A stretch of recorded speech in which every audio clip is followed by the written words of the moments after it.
आँख दिखाई जे आँखें निकालब, बोली जे ढेर गोली छतिए में गाड़ब।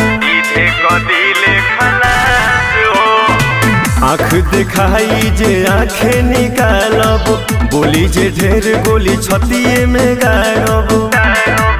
ठेल बैसन की रुकी जाई सांस हो,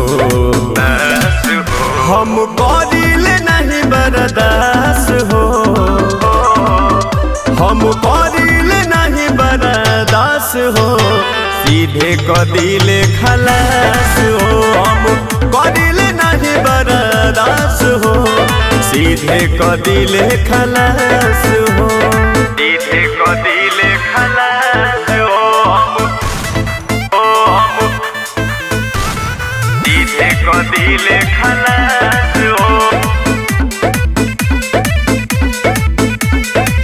अपने मन के मालिक हई, अपने चले चलाना हो। पुलिस गुंडा माफिया के यही जबाया न जाना हो, जाना हो। अपने मन के मालिक हई, अपने चले चलाना हो। पुलिस गुंडा माफिया के यही जबाया न जाना हो, जाना हो। जे छेड़ी तो बिछ जाई लाश हो, हम करिले नहीं बर्दाश्त हो, हम करिले नहीं बर्दाश्त हो, सीधे कदिले खलास हो। हम करिले नहीं बर्दाश्त हो, सीधे कदिले खलास हो, सीधे कदिले खलास हो,